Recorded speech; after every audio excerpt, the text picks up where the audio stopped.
હવે અક્ષરધામથી અવનિમાં જે દેહ ધારી રહ્યા, આપ્યા સુખ અપાર ભક્તજનને દિલે ધરીને દયા.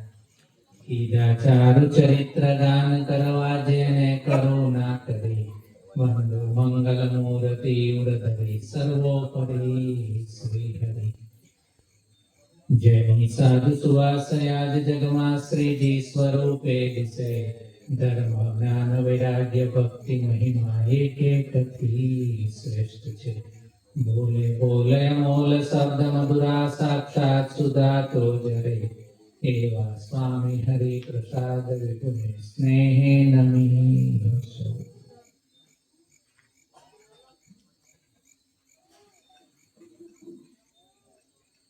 આપણા સૌના ઈષ્ટદેવ શ્રી અક્ષર પુરુષોત્તમ મહારાજ, ગુરુ હરિ પરમ પૂજ્ય સ્વામી શ્રી પ્રગટ ગુરુ હરિ પરમ પૂજ્ય પ્રેમ સ્વરૂપ સ્વામીજી, પૂજ્ય શ્રીજી વલ્લભ સ્વામી, પૂજ્ય યોગી સ્વરૂપ સ્વામી, પૂજ્ય ભગવત પ્રિય સ્વામી, પૂજ્ય દીનુ દાદા, પૂજ્ય કિરણભાઈ, પૂજ્ય ગુરુ અમરેશભાઈ, ઉપસ્થિત સર્વે વડીલો, સર્વે અંબરીશો, સૌ યુવાનો, સૌને અંતરના જય સ્વામિનારાયણ.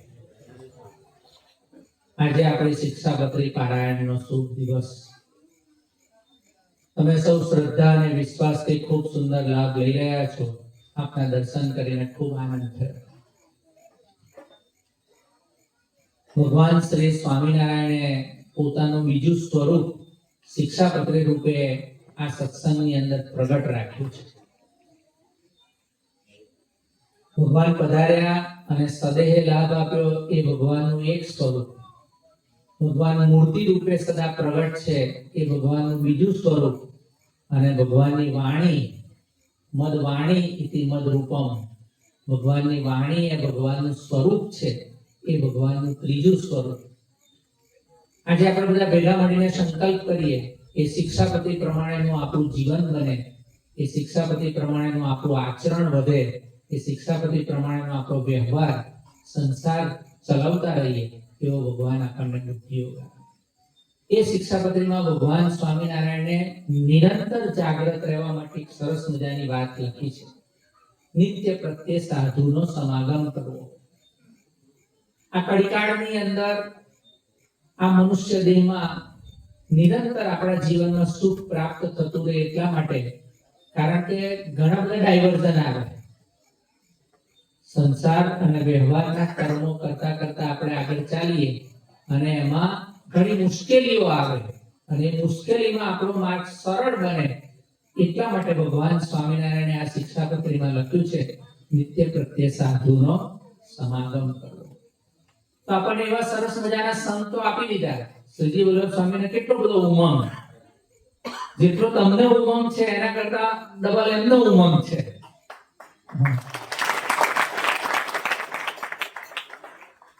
પારાયણમાં લાભ આપવા માટે બધાને બોલાવવા અને અલગ અલગ સંતો આવીને આપણને સરસ મજાની કથા વાર્તાનો લાભ આપે એના માટે ઉમંગથી એ લઈ મંડ્યા છે. આમ તો અમારે 40 સંતો છે પ્રાદેશિક. એ 40 સંતોમાં સૌથી વધારે ઉમંગી હોય તો પહેલો શ્રીજી સ્વામીનો નંબર આવે.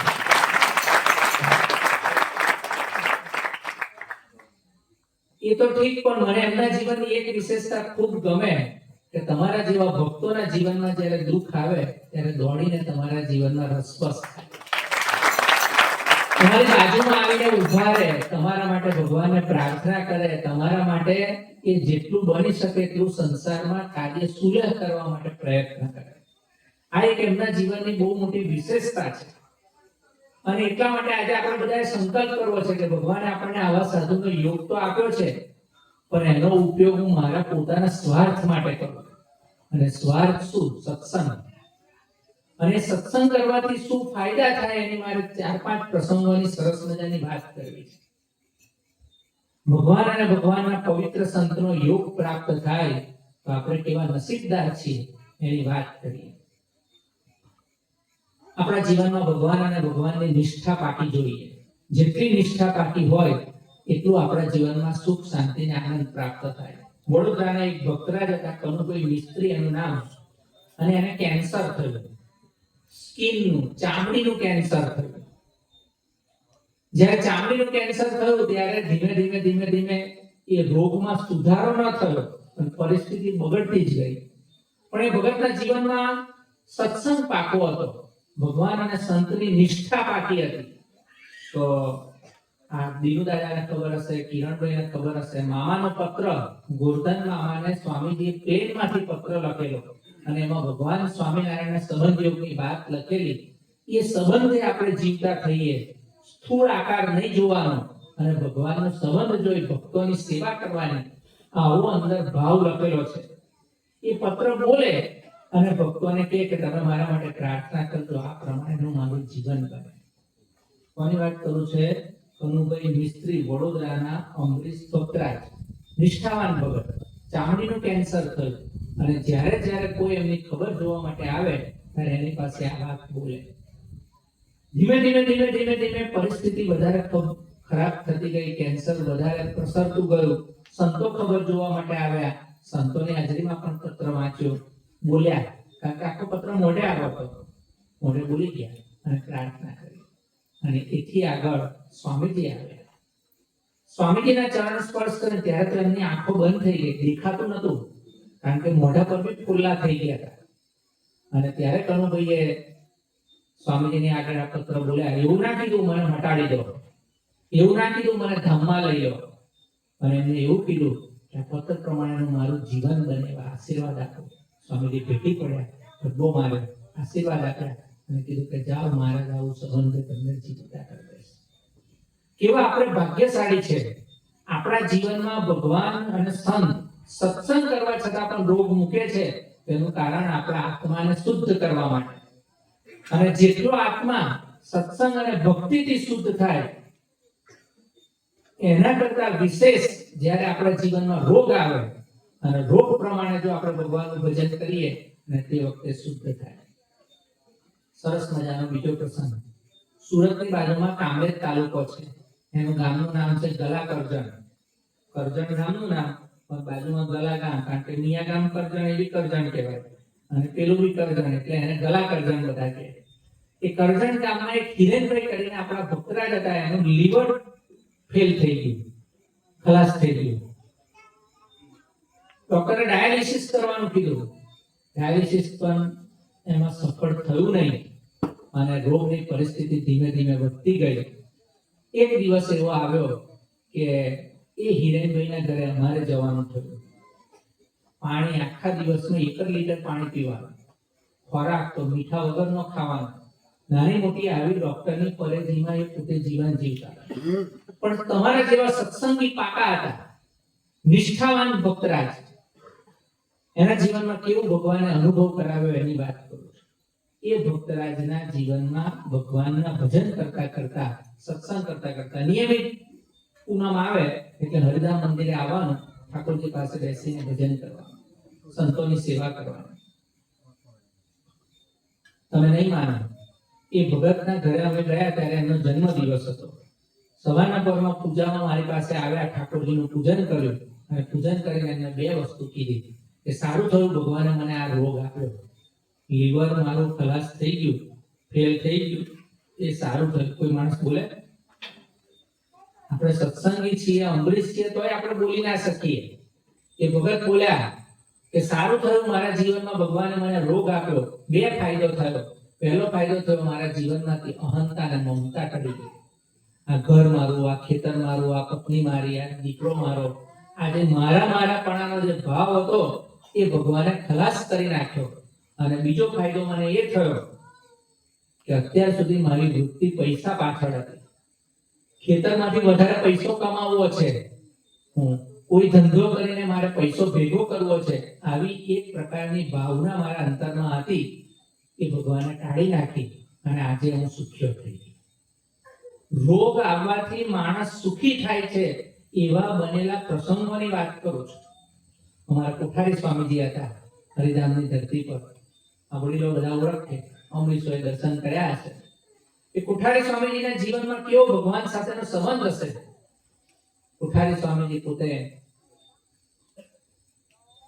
2 વખત કોમામાં જતા રહ્યા હતા. અને માણસ 1 વખત કોમામાં જાય ફરી પાછો ભાનમાં આવે નહીં. ફેલ એટલે ફેલ. અને એ કોઠારી સ્વામીજીના આશીર્વાદથી સજીવન થયા અને 2 વખત હરિધામ મંદિરે પાછા આવે. પણ એક વખત ભૈલાલભાઈ અમીના દવાખાનામાં દાખલ કરેલા હતા અને બહુ આવી પરિસ્થિતિ ખરાબ થઈ ગઈ. દિલ્હીથી મુકુંદ સ્વામી એમની ખબર જોવા માટે દવાખાને આવ્યા. દવાખાને સાથે બેઠા છે અને તે વખતે કુઠારી સ્વામીજીને કહે છે કે તમારા દેહમાં આટલા બધા રોગ ભગવાન આપે છે, ડાયાબિટીસ છે, ડાયાલિસિસ ચાલે છે, આવી તમારી નાજુક પરિસ્થિતિ છે, તમે સ્વામીજીને પ્રાર્થના કરો ને તમારો રોગ મટાડી દે. અને આપણે જોયું કેટલા બધા ભક્તોના જીવનમાં જોયું સ્વામીજીના આશીર્વાદથી રોગ મટી ગયો. આદિનું દાદા બેઠા છે. મને એવું કીધું કે અમારા જીવનમાં યુરિક એસિડ હતો. સ્વામીજીને એરપોર્ટ પર સ્વામીજી જતા હતા વિદેશ અને સ્વામીજીને મળવા માટે ગયા અને સ્વામીજીના દર્શન કર્યા તો સ્વામીજીએ ખાલી વાત કરી, દ્રષ્ટિ કરી તો તે દિવસે યુરિક એસિડ જતો રહ્યો. આજે પણ એમના જીવનમાં યુરિક એસિડ નથી. દીનુ દાદા આપણી સામે જ બેઠા છે. પણ આવા કેટલા બધા પ્રસંગો અમારા વડોદરાની બાજુમાં જાંબુઆ ગામ છે. એમાં એક રાવજીભાઈ ડોક્ટર સોમભાઈ કરીને કાર્યકર્તા હતા, કિરણભાઈ જેવા. એ સોમભાઈના ભાઈ રાવજીભાઈ 42 વર્ષની ઉંમરે એમને ટીબી થયો. શું થયો? ટીબી. અને આ તો વર્ષો જૂની વાત. ટીબી એટલે માણસ ફેલ, ફરી પાછો જીવતો થાય નહીં. એટલે ડોક્ટર સોમભાઈને ચિંતા થઈ અને સ્વામીજીને મળવા માટે આવ્યા અને સ્વામીજીને કીધું કે સ્વામીજી ભાઈને ટીબી થયો છે. ડોક્ટરે એવું કીધું 6-8 મહિનાના મહેમાન છે અને એ નહીં રહે, એને એ જો ધામમાં જશે, મૃત્યુ થશે એમનું, તો મારે નોકરી છોડવી પડશે અને ખેતી કરવા ઘેર જવું પડશે. તો સ્વામી તમે કંઈક ઉપાય કરો. એટલે હાર હું ઘેર આવીશ. સ્વામીજી અઠવાડિયા 10 દિવસ પછી જામવા ગયા, ઘરે થાળ જમ્યા, ઠાકોરજીનું પૂજન કરાવ્યું. પૂજન કરાવીને સ્વામીજીએ પૂછ્યું રાવજીભાઈને કેટલી ઉંમર થઈ? 42 વર્ષ. ધબ્બો મારે કીધું જાઓ બીજા 42 ચિંતા ના કરશો. બીજા 42 વર્ષ એટલે 42 ને 42 84 થયા. ડોક્ટર સોમભાઈ ધામમાં જતા રહ્યા પણ 84 વર્ષની ઉંમર સુધી રાવજીભાઈને કશું થયું નહીં. આ છે સત્સંગ અને ભક્તિનું ફળ. અને હું પોતે એવું માનું છું કે દેહમાં રોગ આવે અને તમે જો ભગવાન પ્રત્યેની નિષ્ઠા રાખો તો સત્સંગમાં આપણો વાળ વાંકો થાય નહીં. એવું લખ્યું છે, જીતના તારા ગગન મેં, આકાશમાં જેટલા તારા હોય, जितना तारा गगन में इतना शत्रु હોય, કૃપા હોય શ્રી રામ કી તો બાલ ને વાંકા. એક વાળ પણ આપણો વાંકો ના થઈ શકે. અને ક્યારે? જો આપણા જીવનમાં આવી નિષ્ઠા હોય ત્યારે. આજે આપણે બધા ભેગા મળીને સંકલ્પ કરીએ. તમે સેવા તો ખૂબ કરો છો અને હજી કરવાના છો, અમને વિશ્વાસ છે. શ્રીજી સ્વામી ફોન કરશે તો શાકભાજીની સેવામાં તમે બધા આવશો. પણ જ્યારે સેવા કરવા માટે આવો ત્યારે આપણા જીવનમાં સમજણ પાકી રાખવાની કે હું મારા આત્માના કલ્યાણ માટે સેવા કરું છું. અને જો એ વાત આપણા જીવનમાં પાકી નહીં હોય તો સેવાનું ફળ આપણને નહીં મળે. પછી આપણી નજર બીજા તરફ જશે, પેલો કેમ ના આવ્યો, એ ના આવ્યો એટલે મારે હવે જવું નથી. આવું મન આપણું જ્યારે વિચાર કરશે ત્યારે આપણે સેવાનું પુણ્ય લઈ નહીં શકીએ. આજે આપણે બધા ભેગા મળીને ઠરાવ કરવો છે કે ભગવાનની નિષ્ઠા પાકી રાખીને સેવામાં હોમાઈ જવું છે. ભગવાનની સેવા કરીને આ જન્મ આપણે સફળ કરવો છે.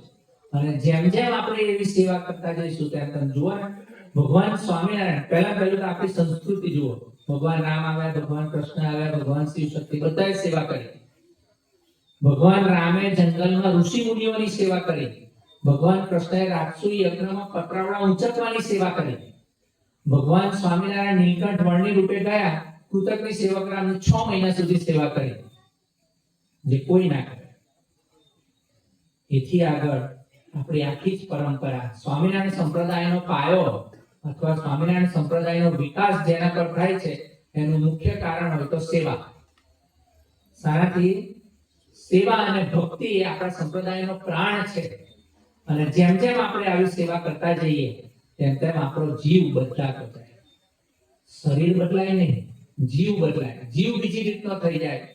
અને એટલે આજે આપણે બધા ભેગા મળીને સંકલ્પ કરીએ કે ગુણાદાન સ્વામી પ્રસંગ સીધી ઓલો સ્વામીએ કીધું રસોડામાં રાત્રે કાંઈ બાકી નહોતું અને એ પુરુષોએ આવીને એવું કીધું કે આ સેવા તમે કોના માટે કરો છો? રાત્રે 12 વાગે ગૌશાળામાં વાસીદું સાફ કરતા હતા અને વાસીદું સાફ કરતા હતા તેને પૂછ્યું કે સ્વામી તમે અત્યારે સેવા કરો છો? ત્યારે ગુણાદાન સ્વામી એવું કીધું કે કોઈ સેવા કરે કે ના કરે, આ સેવા મહારાજે મારા માટે મૂકી છે અને મારે કરવાની છે. એમ આપણે બધા ભેગા મળીને હરિધામની ધરતી પરની કોઈ પણ સેવા હોય, સંતના વચને કરેલી સેવાનું અનંત ગણું ફળ. સંતના વચને કરેલી સેવાનું અનંત ગણું. એક પ્રસંગ કહું. સરસ મજાના આવા ચોમાસાના દિવસો હતા. આવી રીતે સત્સંગ સભા થાય અને ગામમાંથી લોકોએ સભામાં આવવાનું. રસ્તામાં નદી આવે, એ વખતે નદીમાં ચાલીને જવાનું હતું, પુલ બનાવેલો નહોતો. એટલે સભામાં પોતે જ્યારે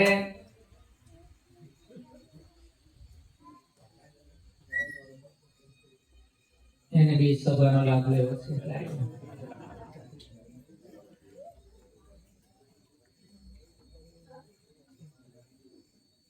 સભામાં જ્યારે આવી રીતે વાતો સાંભળવા માટે આવે ત્યારે એક વખતે વિચાર આવ્યો કે આ વર્ષ તો વરસાદ પડે છે, તો હવે આપણે જઈશું કેવી રીતે? એટલે સંતની પાસે ગયા અને સંતને પાસે ચિઠ્ઠીમાં લખાવી દીધું કે ભાઈ અમારથી જવાશે? એટલે ચિઠ્ઠી પકડીને જાઓ. અંદર ખાલી રામ શબ્દ લખેલો હતો. શું શબ્દ લખેલો હતો? રામ શબ્દ લખેલો હતો. જ્યારે એ પોતે ગયા ત્યારે પાણી પર ચાલવાની શરૂઆત થઈ.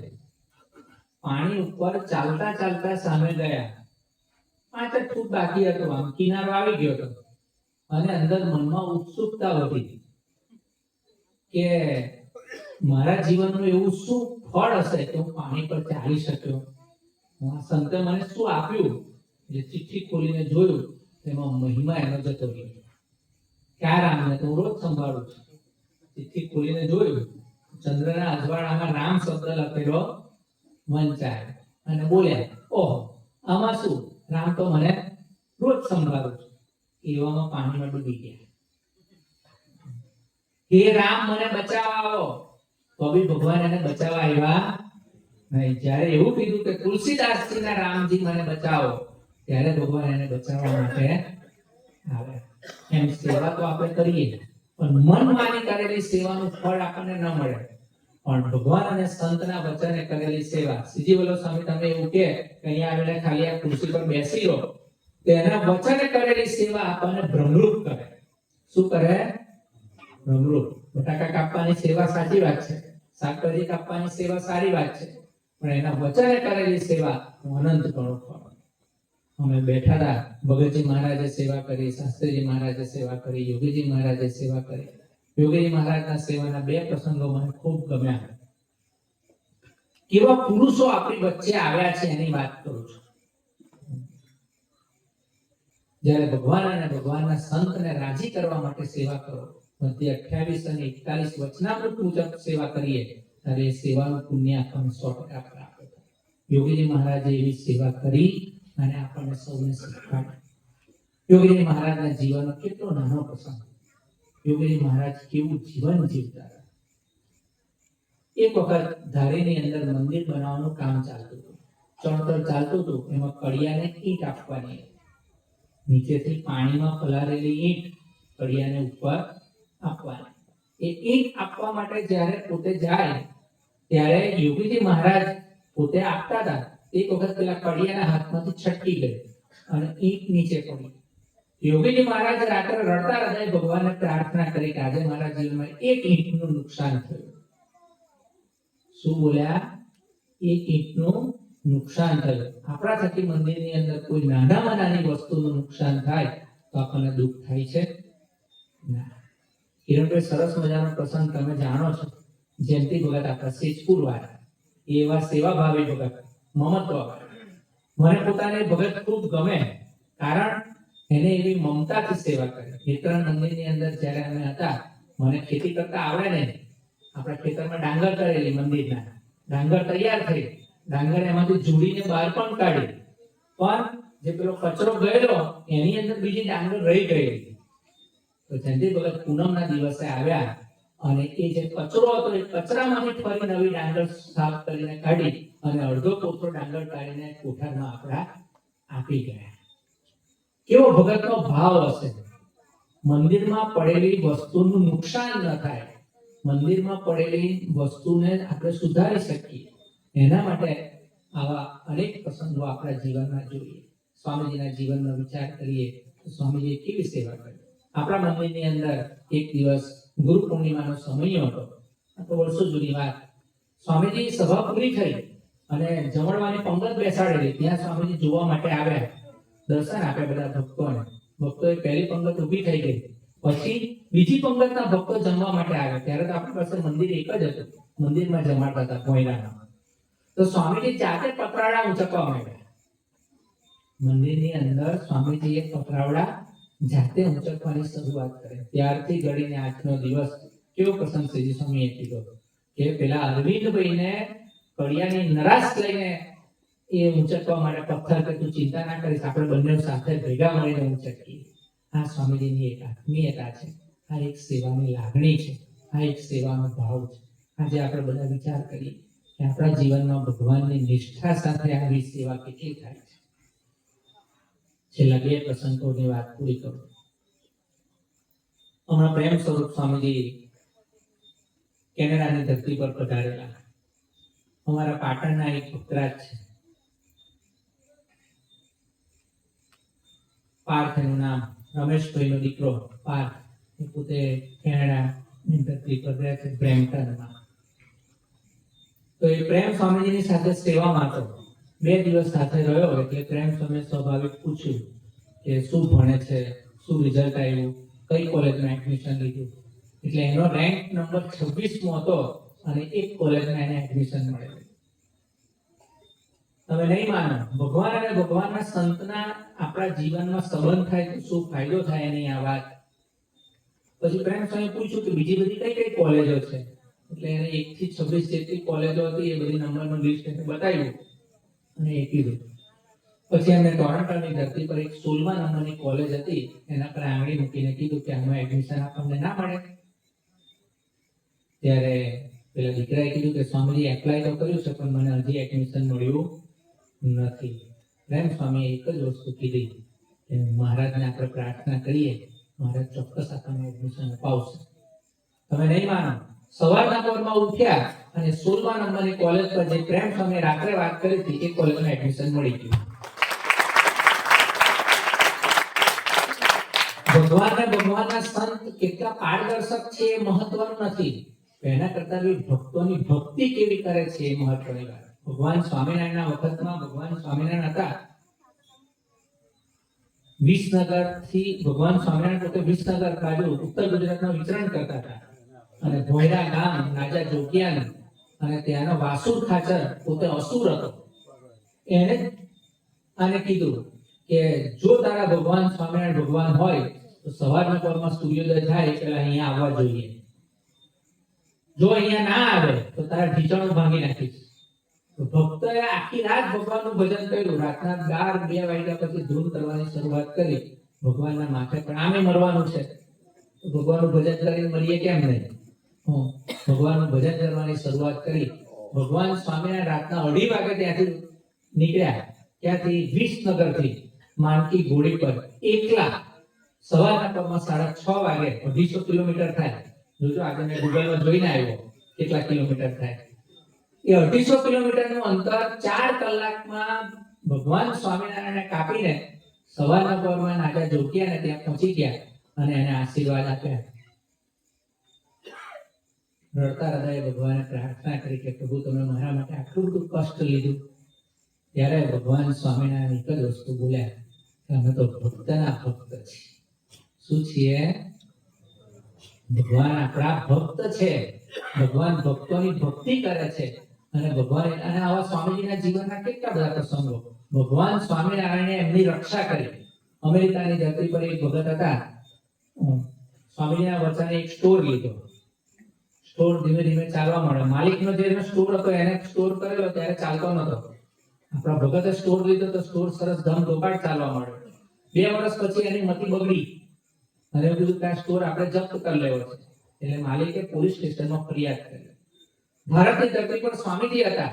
સ્વામીજીએ અમેરિકાની ધરતી પર ફોન કર્યો અને ફોન કરીને આશીર્વાદ આપ્યા કે ભગત આજની રાત તમારા માટે છેલ્લી રાત, કાલે આખા દિવસનો સ્ટોર ખાલી કરતા. 24 કલાક પછી પોલીસ આવી અને સ્ટોરનો દરવાજો ખોલ્યો, તોડ્યો, અને જેવો સ્ટોર પેલા માલિકે આપણા ભગતને આપ્યો હતો એવો સ્ટોર એને પાછો મળી ગયો. જો સ્વામીજીએ ફોન ના કર્યો હોત તો સ્વામીજીને તમે અંતર્યામી કહેશો? ના. હું એના કરતા પણ વધારે એવું માનું છું કે ભક્તોની ભક્તિ કરે છે. ભક્ત વત્સલતા એમના જીવનમાં શું છે? ભક્ત વત્સલતા, કે ભક્ત મારો દુખ્યો થાય. ભગવાન સ્વામિનારાયણ આશીર્વાદ આપ્યા છે, મારા ભગતને એક વીછી જેટલું દુઃખ આવવાનું હોય તો રૂવાડે કરોડ વીછીનું દુઃખ મને આવો, મારા આશ્રિત ભગતને નહીં. આપણા જીવનમાં દુઃખ ના હોય, દુઃખ આવી શકે નહીં, પણ એ ક્યારે થાય?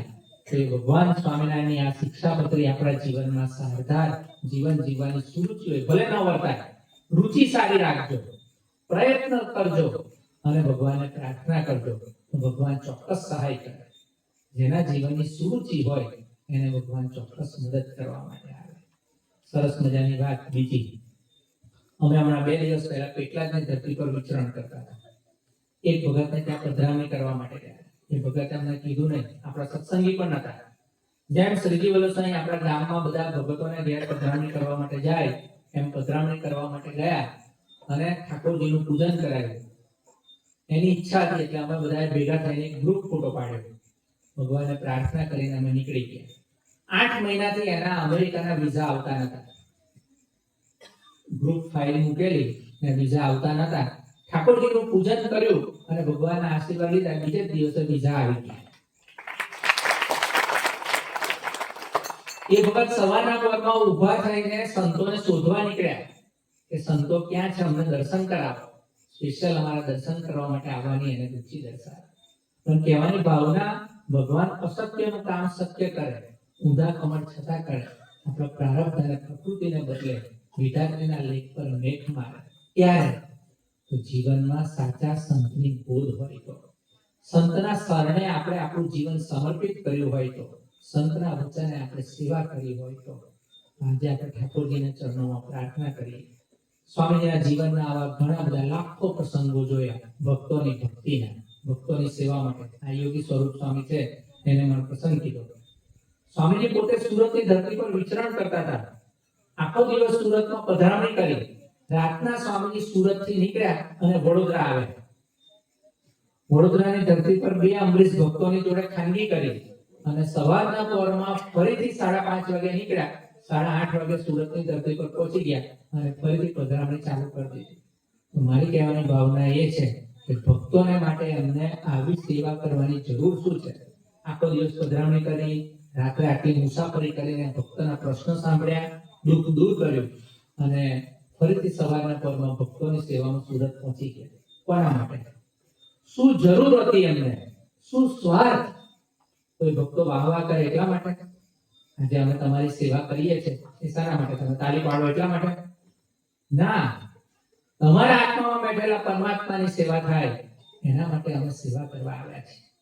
આજે આપણે બધા ભેગા મળીને સંકલ્પ કરીએ, મોકો મૂલો મનુષ્યનો દેહ ફરી મળવાનો નથી. ગુણાચાર્ય સ્વામીએ વાત લખી છે, કરોડ રૂપિયા ખર્ચતા આવું મનુષ્યનું શરીર નહીં પડે.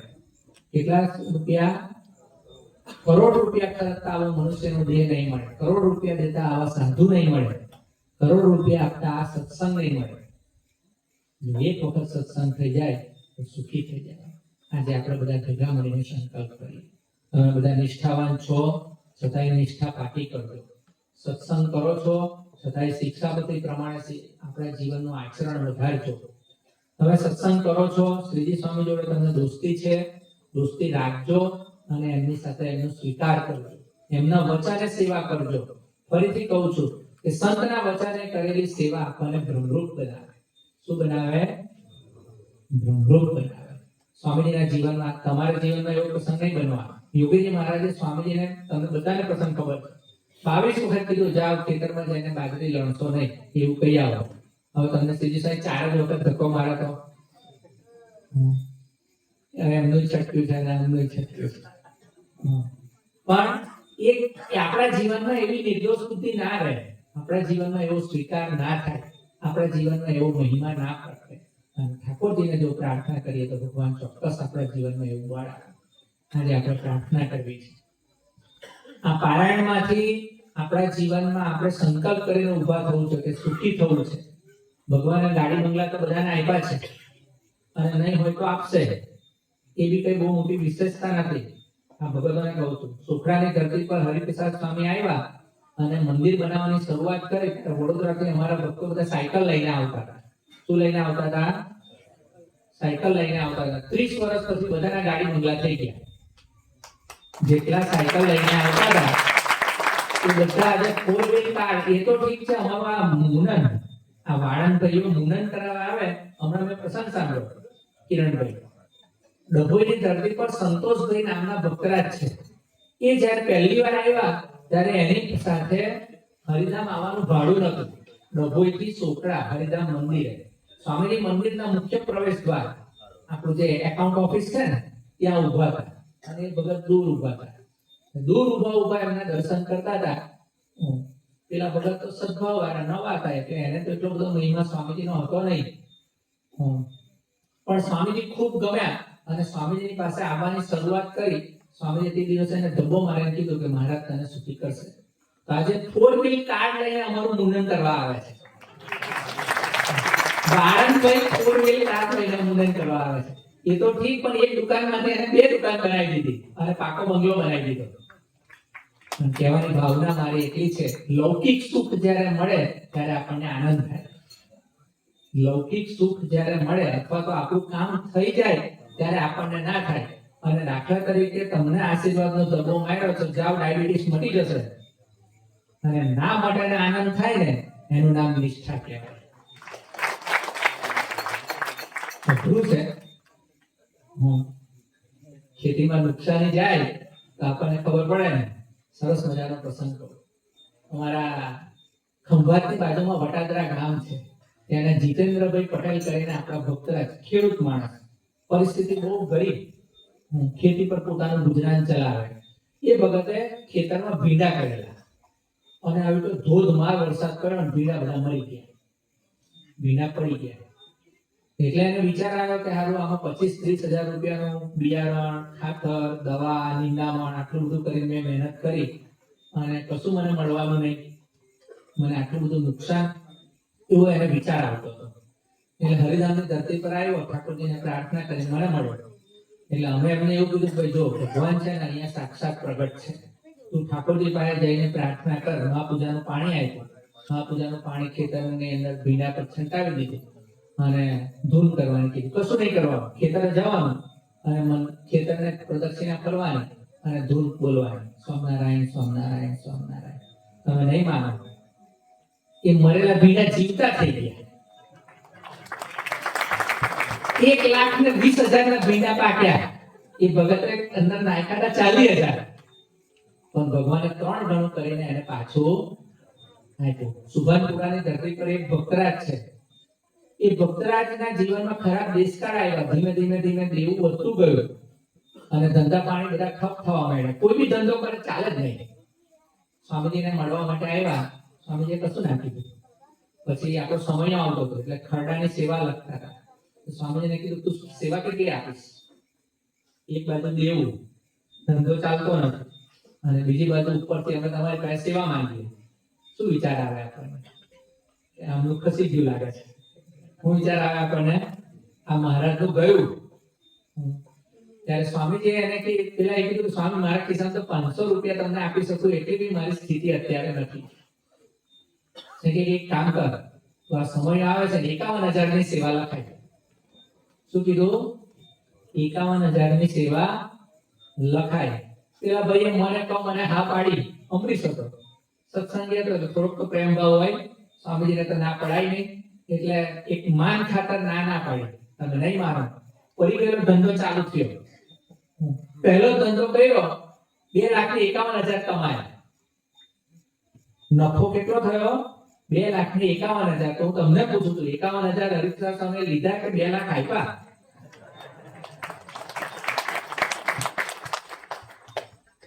આ કળિયુગ છે. આ કળિયુગની અંદર આપણા સૌનું જીવન શિક્ષાપતિ પ્રમાણે ના જ થાય. અને ક્યારે બને? આવા સંત મળે ત્યારે અશક્યનું કાર્ય શક્ય થાય. આજના દિવસે ઠાકોરજીને પ્રાર્થના કરીએ. ફરીથી બોલું છું, નિષ્ઠાવાન છો, તમે સેવા કરો છો અને હજુ સેવા કરજો. સેવા એક જ સહેલો માર્ગ છે. સેવા આપણાથી તપ નહીં થાય, ત્યાગ નહીં થાય, વ્રત નહીં થાય, દાન પુણ્ય નહીં થાય, બીજા કોઈ સાધન નહીં થાય. આ સત્સંગની અંદર કોઈ સાધન, અને એવું લખ્યું છે કે કોટી કલ્પ સુધી સાધન કરીએ તો ભગવાન રાજી થાય એવા પણ નથી. પણ સંતના વચને સેવા કરીએ, ભગવાન અને સંત રાજી થાય. આજના દિવસે ઠાકોરજીની પ્રાર્થના કરીએ. નિષ્ઠાથી આપણે સેવા કરવી છે. સેવામાં આપણે હોમાઈ જવું છે. તન મન ધન કાંઈ વાલું રાખવું નથી અને સ્વામીના ચરણોમાં આપણે સમર્પિત થવું છે. એવા અદ્ભુત સંત મળ્યા છે, એવા સરસ ઉત્સવો કરે છે. હરિપ્રસાદ સ્વામી આટલું મોટું હરિધામ ચોપડાનું મંદિર વિકસાવ્યું હોય તો એનું એક જ કારણ ઉત્સવોથી. મોટા મોટા મહોત્સવ કર્યા. એ મહોત્સવથી સત્સંગનો વિકાસ કર્યો, મહોત્સવથી ભક્તોની સંખ્યા વધારી, મહોત્સવથી લૌકિક દાન સમૃદ્ધિની હરિધામની ધરતી પર વધતી ગઈ. એનું કારણ એક જ સ્વામીજી કેવળ. એક વખત એક સંતે પૂછ્યું કે સ્વામીજી તમે સોખડાની ધરતી પર આવ્યા ત્યારે શું લઈને આવ્યા? ત્યારે સ્વામીજી એક જ વસ્તુનો જવાબ આપ્યો કે હું મારી સાથે યોગીજી મહારાજને લઈને આવ્યો. શું કીધું? મારી સાથે હું યોગીજી મહારાજને લઈને આવ્યો છું. એમ ભગવાનને રાખીને આપણે સાથે ફરીશું, આપણા જીવનમાં કાંઈ તકલીફ નહીં પડે. આજના શુભ દિવસે ઠાકોરજીના ચરણોમાં પ્રાર્થના કરીએ.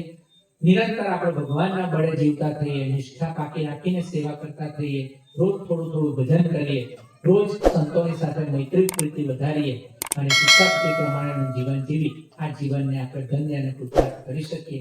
એવા રૂઢ આશીર્વાદ મને આપણને સૌને ભગવાન આપે એ જ પ્રાર્થના. સૌને જય શ્રી